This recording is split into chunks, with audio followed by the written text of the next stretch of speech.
Hello friends, it's Jayashrii from the Finding Freedom podcast. I hope this finds you having a very lovely day or evening. Today's question is fun. It is from someone who wants to know about how to handle decluttering and the stress and the guilt that comes with that for this person. What a great question. I don't think there's anyone that doesn't or hasn't dealt with clutter and the need to declutter every so often or regularly. And what I really think is so wise about this particular subject is it points to the ultimate path of freedom, which is in self-realization. We find freedom, we recognize enlightenment or the true self, the higher self, through letting go. It's not by adding on or becoming better or engaging in a self-improvement program. It's all about letting go that which isn't who we are. So, the process of decluttering is symbolic of this beautiful journey of self-realization, of recognizing the pinnacle of our potential, of embracing our expansive, infinite, vast being, presence. So what's also symbolic in this question is a lot of this person's clutter has to do with being in the form of gifts that were received, and thereby there's some guilt associated with considering letting go of these items. So let me break this down. First thing that we usually deal with any project is the voices of ego.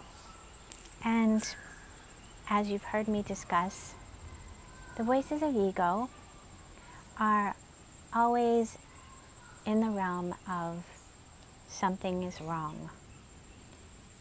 They're thoughts. So this is the mind. This is the illusion of being a separate self. And please do enjoy the beautiful end of summer sounds of playing in the pool in the background. So ego's always in the past and the future. Thoughts are always in the past and the future. So this is why in Eastern traditions, the enlightened being has no more thoughts, because when we are in the past and future, we're in suffering. I always say this, and it's worth repeating again, is the thoughts that are in the future are producing anxiety, and the thoughts of the past are producing depression. It's only in the present that we find our peace, and it is presence that we find who we are. We are presence. So when we're up against the voices of conditioning, when we're actually paying attention to, I should rephrase that, the voices of ego, we are listening to things like, this is too hard, this is going to be impossible, or I'm never going to be able to figure this out, or I might do it wrong, or I don't have enough time, or you don't know how to start, or endless. You know these. You know, you've heard it. You hear it every day. We all do.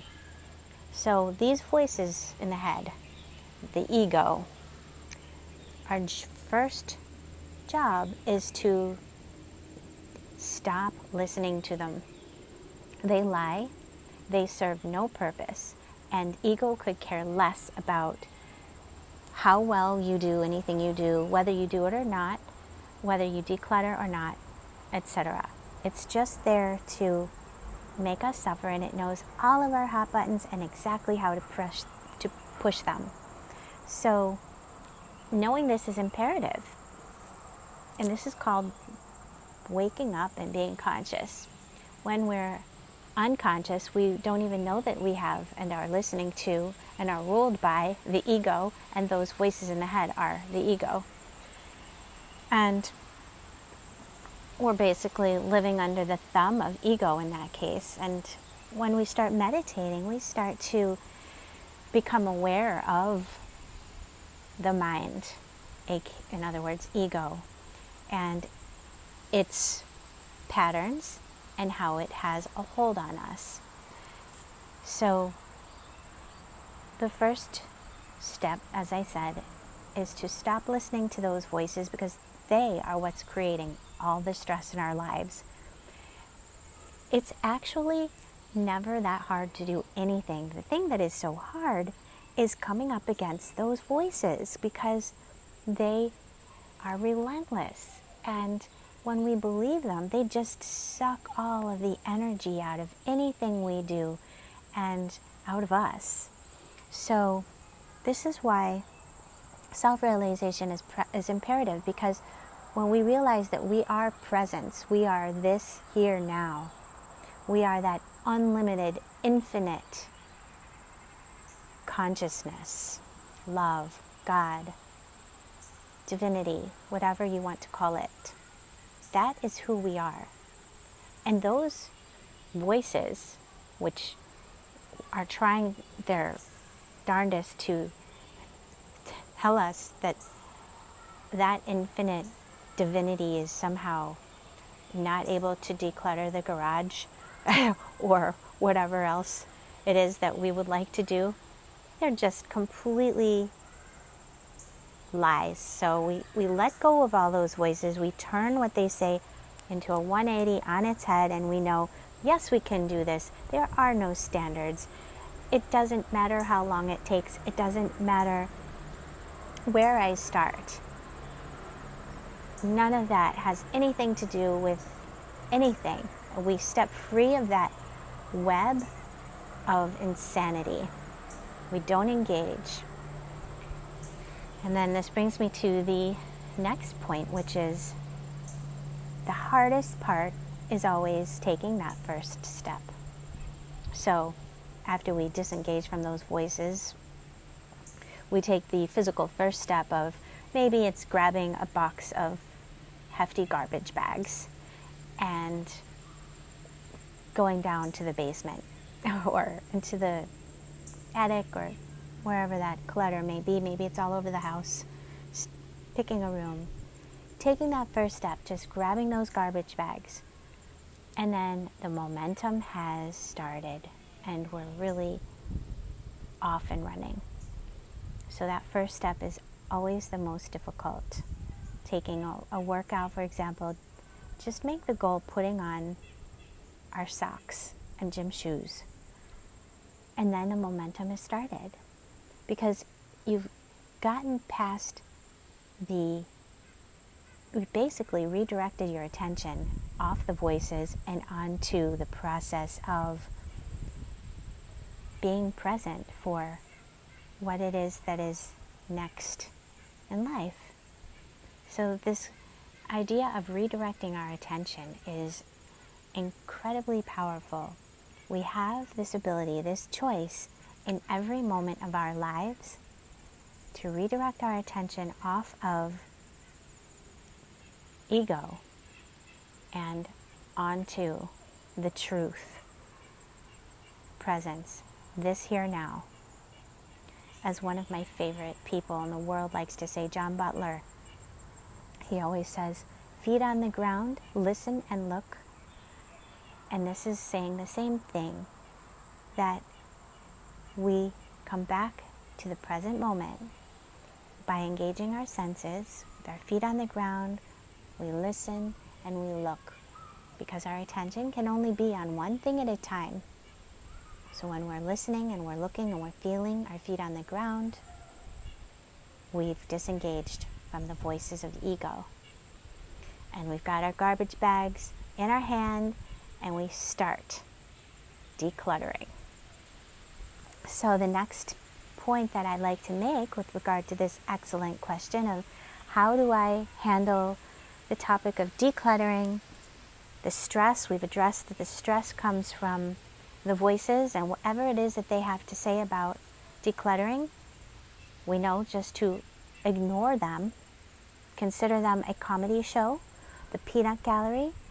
You can even consider them your reverse psychology cheering squad, because when you turn everything they say around on its head, doing a 180, you've got the best cheering squad there is. Okay? So there goes the stress. And then the guilt, which is from ego as well, of course. But just unpack that a little further, because in this case, most of the clutter happens to be gifts from others. And of course, in our lives, we receive so many gifts over the course of birthdays, celebrations of all kinds, holidays. There's no way we could possibly hold on to everything for an entire lifetime. There's absolutely no rule that says we should. And goodness knows, most of what we receive as gifts, I think we can all agree we probably wouldn't have purchased for ourselves in the first place. So really, to hold on to all of that is completely not necessary. And then you might say, but the person's going to be so upset when they see that I don't have that item. Well, when we have so much stuff, they're probably not going to notice, because it's gotten lost amongst the shuffle of everything else. And more importantly, we can't run our lives based on what we think other people are thinking or what they actually might think or say. We just can't do that. And so we have to, again, that would be ego projecting. Sometimes projection is accurate, but we need to live our own truth. And clutter is not healthy for any of us. So when we have reached a point where something has, it's no longer giving us any joy, and perhaps somebody else in this world would actually love to have this article in their lives, this item in their lives.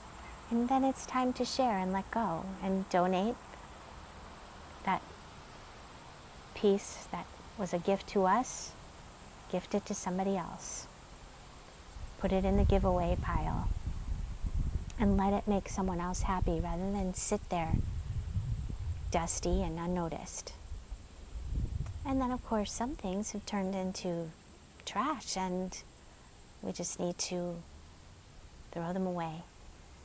And in this process of letting go, which is so symbolic of the reason we are here in this earth school, to realize who we are, to strip away all that we are not, because we already are perfect and whole and complete and divine. And holding on to stuff prevents us from embodying our truth, our wisdom. It prevents us from experiencing the spaciousness, the infinite magnitude of who we really are. So we breathe a deep breath in and a deep exhale out. And we let go, knowing that we need not feel guilt. There's no right way to declutter. There's no way to let go. Which brings me to my last point, and that is presence. It's not what we do, but how we do it. And this relates to the very common misconception that is pervasive and throughout the world, that our well-being rests in the externals of our lives. Externals being things such as who we know, our labels, our names, our roles, our titles, our stuff, our accomplishments, our careers, where we live, our social status. None of these are who we are. These are limitations.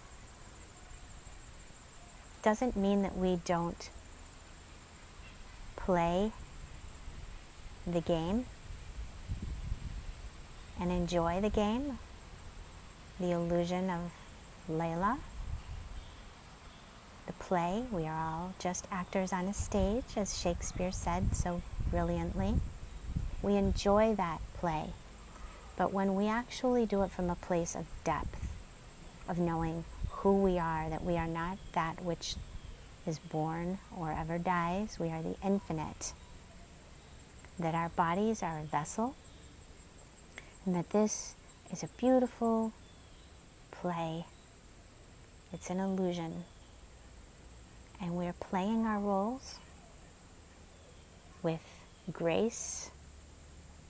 And it's only when we're rooted in the depth of who we truly are that we can bring our full creativity and clarity, the presence that we are, the peace that we are, to decluttering, to being a great family member or friend or employee or boss or whatever it is. Because we don't take things so seriously, we can let go of expectations. The pressure is completely diffused, and it's fun. So being present, being rooted in who we are, is so freeing. And in presence, we don't have to think about how to do things, right action, right speech. They come to us naturally. And yeah, let's say that we do give away something that a month down the road we say, oh, see, I wish I had never gotten rid of that. It would be perfect if I had that right now. Well, we will just borrow that item or we'll purchase it. But the overall impact of clearing our space and letting go, and the flexibility and the freedom that provides, the breathing room, the freshness, is so much more important than worrying about what someone might say if they notice, and they probably won't, that we've let something go. And even if they do notice, in their heart of hearts, they understand it's not possible, as I mentioned, to hold on to absolutely everything that enters our lives. And so we can just engage in this process of letting go that which no longer serves, not from a place of should, but of a natural, organic place of moving forward in presence, not grasping and clinging, but allowing the natural flow of life as things enter and things leave, no expectations. We're in flow, and it's all very peaceful, no meaning, no mistakes. It's just a matter of cleaning out our house and keeping things free and not having stagnation bog us down. Let me know what your thoughts are. And please feel free to share in the comments below. Feel free to like this, share with a friend, and share a question on any other topic that you would like addressed in a future podcast. I send you light, presence, and love. Namaskar.